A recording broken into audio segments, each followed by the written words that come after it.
राज्यात 65 वर्षांची परंपरा असलेल्या महाराष्ट्र केसरी किताबाला 3 ते 4 वर्षांपासून गालबोट लागले। गेले 2 वर्ष स्पर्धा झाल्या। आता वादातून 4 स्पर्धा होत आहेत, त्यामुळे मानाच्या स्पर्धेचं महत्त्व कमी होते। त्यामुळे शासनाने एकच महाराष्ट्र केसरी स्पर्धा घ्यावी, अन्यथा राज्यातील 30 महाराष्ट्र केसरी मल्ल आणि 10 हिंद केसरी त्यांच्या मानाच्या गदा परत करून आझाद मैदानावर आंदोलन करतील, असा इशारा यावेळी देण्यात आलाय। हिंद केसरी दीनानाथ सिंह, हिंद केसरी संतोष वेताळ, महाराष्ट्र केसरी आप्पासाहेब कदम, डबल महाराष्ट्र केसरी चंद्रहार पाटील यांनी संयुक्तरित्या पत्रकार परिषद घेतली आहे। ते म्हणाले, राज्यात 1961 मध्ये कुस्ती परिषदेमार्फत महाराष्ट्र केसरी स्पर्धा घेण्यास प्रारंभ झाला, मात्र गेल्या 3 ते 4 वर्षांपासून काहींनी पैशाच्या जोरावर स्पर्धेला वेगळं वळण लावले।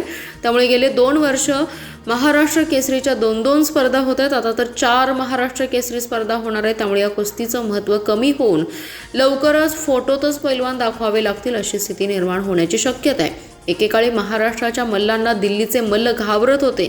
आज उलट परिस्थिती निर्माण झाली आहे। कुस्तीबद्दल निराशाजनक वातावरण निर्माण झाले। शासनाचं देखील याकडे दुर्लक्ष झालंय। ते म्हणाले, 65 वर्षांच्या महाराष्ट्र केसरी कुस्तीला 3 ते 4 वर्षांपासून गालबोट लागले। या वादावर मुख्यमंत्री आणि क्रीडा मंत्री यांनी तोडगा काढला पाहिजे। महाराष्ट्र केसरी विजेत्याला पेन्शन आणि सरकारी सुविधा मिळतात, त्यामुळे शासनाने एकच महाराष्ट्र केसरी स्पर्धा होण्यासाठी तोडगा काढलाय। एकच महाराष्ट्र केसरी स्पर्धा होण्यासाठी राज्यातील 30 महाराष्ट्र केसरी विजेते आणि 10 हिंद केसरी एकत्र आलेत। यंदाच्या स्पर्धेपूर्वी शासनाने तोडगा काढावा, अन्यथा 30 महाराष्ट्र केसरी आणि 10 हिंद केसरी त्यांच्या गदा शासनाला परत देऊन आझाद मैदानावर उपोषण करतील, असा इशारा दिलाय। हाँ, हमारे मान्यवर आप सभी जनता समाज, महाराष्ट्र की जनता समाज ये समझदार समाज है, उनसे हमारी विनती है कि महाराष्ट्र एक तो एक ही महाराष्ट्र केसरी का स्पर्धा होना चाहिए। ऐसे बिहार से लेकर सभी जितने भी कुश्ती प्रेमी सबकी कहना एक ही है कि वन एक महाराष्ट्र तो एक महाराष्ट्र केसरी। यानी हम आपके माध्यम से यही चाहते हैं, हम भी हमारी आपसे विनती है, हम चाहते भी यही हैं कि केवल एक महाराष्ट्र केसरी का स्पर्धा होना चाहिए। और ये 2-4 होना ये नाउचित है, इसको उचित नहीं कहा जाएगा। और उसमें क्या होगा कि ह्या तर प्रश्न उभा राहते, खरं महाराष्ट्र केसरी कोण, पण ते खरं सांगायला कोणाला सवड आहे।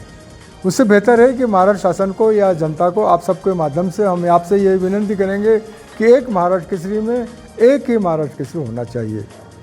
ये हमारी आपसे विनंती है। तो क्या रहेगा आपका डिसीजन, क्या करना है? आता या म्हातारपणी उपोषणाला बसवू नका, बस एवढंच आहे। हे सगळे आजारी माणसं आहेत। हे हाती नेऊन उपोषण बसवला तर शाहू महाराजची पुण्याई कुठेतरी कमी झाली अशी लोकांना वाटणार ना। अरे हम शाहू महाराज की नगरी में रहते हैं, अरे मेरा जन्म कहाँ, अरे कहाँ मेरा जन्म, कर्म भूमि कहाँ है, और तीसरी एक भूमि है मरण भूमि। हम भगवान से ही चाहेंगे कि कोल्हापूर में सुद्धा मरण येऊ द्या, आमच्या गावाकडे जायला नको, प्रेतसुद्धा जाऊ देणार नाही इथेच। तो आपसे विनंती है हमारी कि आप कुछ न कुछ करिए, तुमची ताकद वापरा ना आमच्यासाठी, थोडी तरी वापरा। आणि हत्ती नेऊन तो उपोषणाला बसवू नका, बसवू नका। लोक हसतील की जरा हत्ती घेऊन आले कोल्हापूरतून मुंबईला उपोषणाला, मुंबईवाले सुद्धा चिडतील। गिरणी कामगार बंद झाले ना, गिरणी, ते मग त्या हत्ती कशाला उपोषण। हां जी बोला। राज्यात राजकीय नेत्यांच्या कुस्त्यांच्यामुळे तुमच्या कुस्त्या थांबायला लागल्या। आता ते लॉंग त्यांनी घातलं तर आम्ही लॉंग काढून घेऊ का, बंद करू काय आम्ही? मग ते त्यांनी ठरवू द्या ना की आम्ही लॉंग घालून आम्ही कुस्ती करतो, तुम्ही बंद करा, आम्ही बंद करतो, तुमची कुस्ती लागू द्या। महाराष्ट्रामध्ये कुस्तीच्या महाराष्ट्र केसरी पद हे जे मानाचं पद आहे, त्या पदाची जी हेळसांड चालू आहे महाराष्ट्रामध्ये, त्या हेळसांड कुठेतरी थांबली पाहिजे।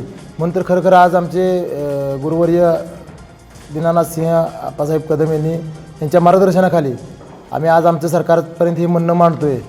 गेल्या वर्षी मी तो एकट्याने प्रयत्न केलेला होता की महाराष्ट्रामध्ये 2-3 महाराष्ट्र केसरीच्या स्पर्धा सुरू झालेल्या आहेत, त्या कुठेतरी जे पूर्वी 60 सालापासून जे चालू आहे परंपरा मग कुस्तीमधली, की महाराष्ट्रामध्ये एक महाराष्ट्र केसरी स्पर्धा झाली पाहिजे, ही मागणी घेऊन मी गेल्या वर्षी सांगली जिल्हाधिकारी कार्यालयासमोर उपोषण केलं।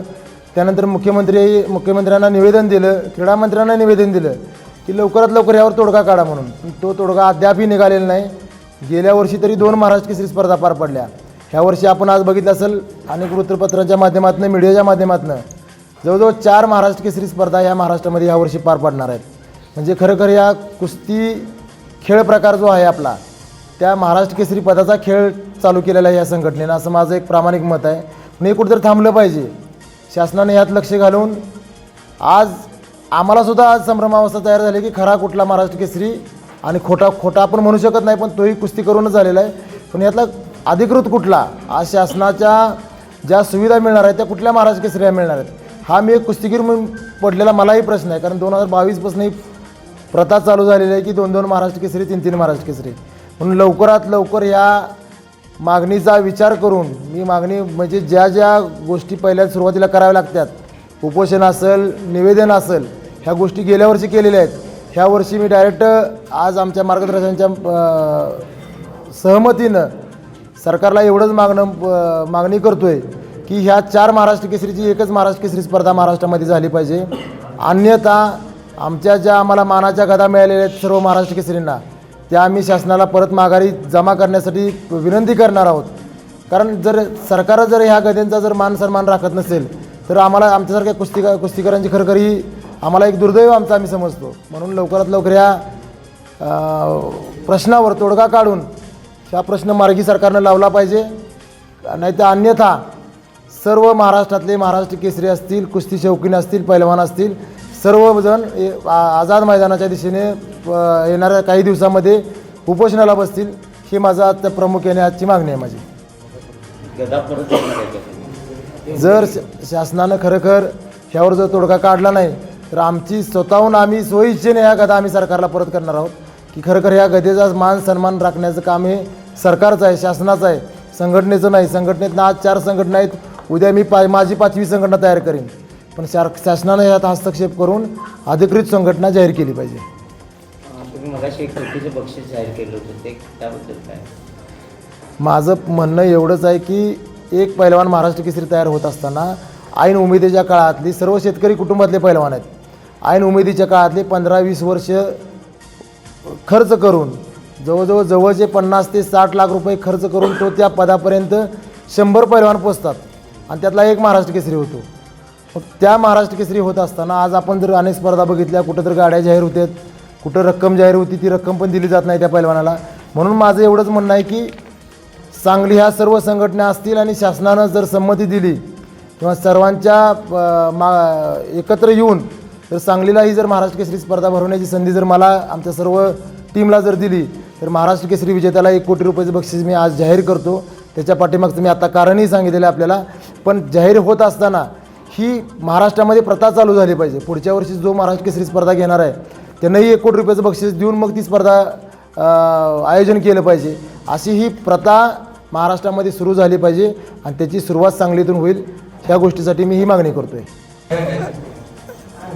आत्ताच आमचे गुरुवर्य हिंदकेसरी दिनाथ सिंहांनी जी मागणी केली आणि पैलवान चंद्रहारनी जी मागणी केली की एक शासनाची जबाबदारी आहे आणि शासनाचं कर्तव्य आहे या खेळाकडे दुर्लक्ष न करता या कोणत्याही एकाच संघटनेला मान्यता देऊन महाराष्ट्रामध्ये एकच महाराष्ट्र केसरी हा बनला पाहिजे आणि त्यालाच शासनाची मान्यता पाहिजे व इतरांना त्यांनी बंधन घातलं पाहिजे. ही जबाबदारी क्रीडा मंत्रालय आणि मुख्यमंत्री या शासनकर्त्यांची जबाबदारी आहे, ते त्याने पाळावी. अन्यथा सर्व महाराष्ट्र केसरी व हिंद केसरी आझाद आताच बोलल्याप्रमाणे आझाद मैदानामध्ये आपल्या स्वतःच्या त्यांनी पुरस्कृत केलेली गदा घेऊन त्या ठिकाणी येऊन ते शासनाला परत करण्याची त्या ठिकाणी आम्ही प्रक्रिया पूर्ण करू.